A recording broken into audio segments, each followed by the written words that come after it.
Hello friends, my name is Leigh and I create videos about photography as an art and as a lifestyle. Today I am sharing some of Raymond's and my art, our favorite photos that we have captured at US national parks. I love national parks and really any place that has been set aside and kept wild. In part because these places offer amazing photography opportunities. I love capturing the expansive views, the tiny bits of nature, the wildlife, and everything in between. Today, we chose photos from 5 different national parks to share with you, including a favorite from each, as well as the story behind the favorite photo. The first park I want to talk about is Arches National Park. It's a haven for terrain carved by nature over centuries. And we have seen the most unbelievable formations there across several visits. The colors are fabulous, the topography otherworldly. It truly feels like another planet. Like many national parks, you can hike a little bit and be completely immersed in nature, seeing nothing man-made, only the amazing and diverse landscape with all of its features, arches, plants, and colorful dirt.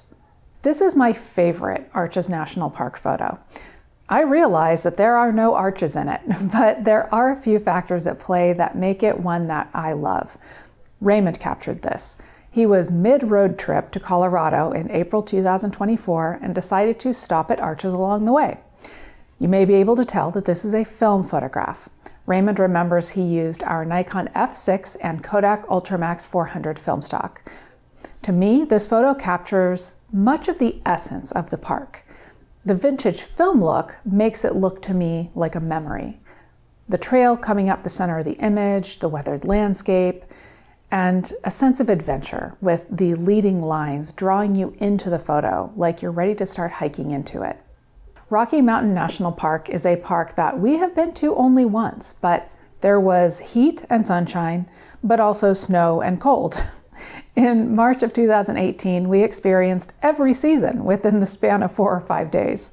But it's a park that looks amazing every time of year, and we were thrilled to roll with the punches that Mother Nature was providing. The landscape is varied and timeless. There is hiking for miles and miles. We even did a tough all-day snowshoe adventure with a private tour guide prior to the crazy weather. And we captured lots of landscape and nature photos, but I love seeing animals in the wild. And this is a park that features an amazing habitat for all sorts of wildlife. That brings us to the final morning of our trip. It had stopped snowing, it was still cool out, and the park was quiet as we took a final drive through.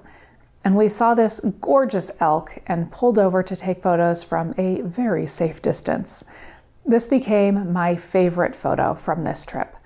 Through the viewfinder, I saw that it wasn't just an elk, he had magpies riding along. I like that his winter coat is a bit rough and perhaps he's soon getting rid of it for the warmer months. And those gigantic antlers are fantastic. He is absolutely majestic. I actually looked up the relationship between elk and magpies. Not all elk will allow it, but the magpies are eating bugs that are hanging out on Mr. Elk's coat.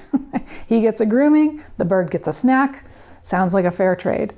And the photo brings me back to this calm morning when I did not want to leave the Rocky Mountains, but I at least got a nice send-off from this elk.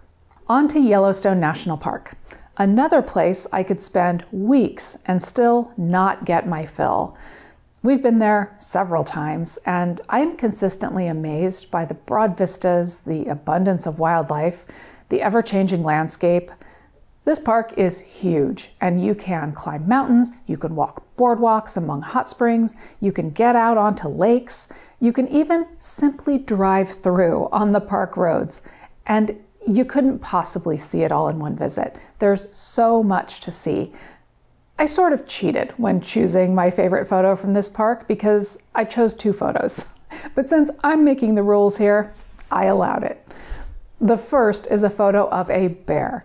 It's not my most spectacular photo of a bear, but it was my first ever bear sighting, which makes this photo special to me. Raymond and I were hiking. I looked left up an embankment, and there he was. We had met with a ranger earlier that same day when we purchased bear spray at the park. We wanted to know what to do if we saw a bear and how to use the bear spray. And then there we were. It was pretty scary. It was definitely emotional. I remembered that I had a camera with a telephoto lens in my hands and took photos, holding onto the bear spray just in case. But we did what the ranger said about standing our ground and talking to the bear until he kept on his path into the woods. Yellowstone is not only famous for bears and wildlife, it is also famous for its geothermal features like geysers and hot springs. Grand Prismatic is one of them. We had our large DSLRs with us, but we captured this photo, my other favorite, with our very early mirrorless Nikon, the Nikon V1, and its tiny ultra-wide zoom lens. Raymond captured this photo getting low and right to the edge of the boardwalk, which amplified how large this hot spring is and how vibrant as well.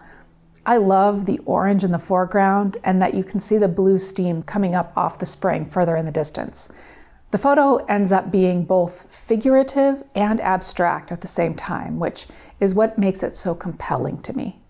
On to Bryce Canyon National Park. This place is wild. It contains the largest concentration of hoodoos found anywhere in the world. Hoodoos are the rock columns shaped by wind and water. But the canyon has so much more to see than just hoodoos. The colors, the wildlife, the expansive vistas, and hiking into the canyon, you start to understand the magnitude of it all. It's a relatively small park, but it sure packs a punch. We've been to Bryce numerous times, but in July of 2020, we captured this tree with the majestic canyon behind it. This photo has a trick up its sleeve. This was captured with our uniquely altered Nikon D810. Filters were removed to allow the full spectrum of light to the sensor, and we used an infrared lens filter for this photo. This blocks out all light bands except for infrared, giving you the ability to see forms of light that you cannot see with your naked eye. And it adds a quality, contrast, and depth to the image that would not be as easily captured with an unmodified camera. Bryce is a unique story all its own, but when combining that with an unusual photography technique, you can get results that you really can't find anywhere else. In this case, a tree hanging on to the edge of a cliff, roots exposed, the canyon in high contrast beyond, with a dramatic sky up above. And last, but certainly not least, I couldn't create a list of my favorite national park photos without at least one mention of the Grand Canyon. It's one of my favorite places in the world, and I have gone back time and again to hike, to think, to photograph. I will never get enough of the awe-inspiring views, the animal sightings, the smell of the high desert, and the tough hiking. I am always ready for my next trip to the Grand Canyon, whether it's during the summer heat or the freezing winter or anywhere in between. My favorite photo came from a trip to the canyon where I did not do any big hiking. I was testing the Leica SL2 before it was launched, and while I had already used some Leica cameras, this was where I really learned the difference that Leica cameras and lenses can make when rendering scenes like this. Not all cameras would have been able to capture the watercolor look of the evening, where the colors are vibrant but not overdone. There are smooth color transitions in the sky. The photo manages to retain sharpness and contrast, but there is an overall softness that really conveys how it felt to be out there on that cool and breezy evening. Plus, in terms of composition, I like that this photo is not just a photo of the canyon. Instead, you see the many layers of the canyon coming in from both sides and seeing a peak of the Colorado River in the distance. It is difficult to capture the enormity, grace, and diversity of the Grand Canyon in a single photo, but in the case of this particular photo, it does the job pretty well, making it one of our favorites from one of our favorite places. And those are my top 5, actually 6, favorite photos from national parks that Raymond and I have captured.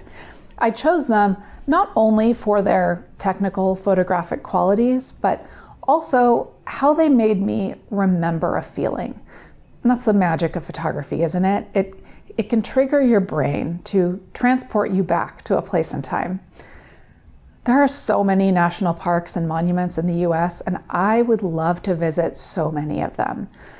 The Great Smoky Mountains, the Channel Islands, Denali. Which is your favorite? Tell me all about it in the comments, because I am always looking for my next big photography adventure. And while you are on your way to the comments, please do like this video and subscribe if you haven't already. Those are a big help to the channel, and I really appreciate those of you that have been subscribed and liking videos since the early days. You know, this channel is about to have its 16-year anniversary on YouTube. Wild, huh? Thank you for watching.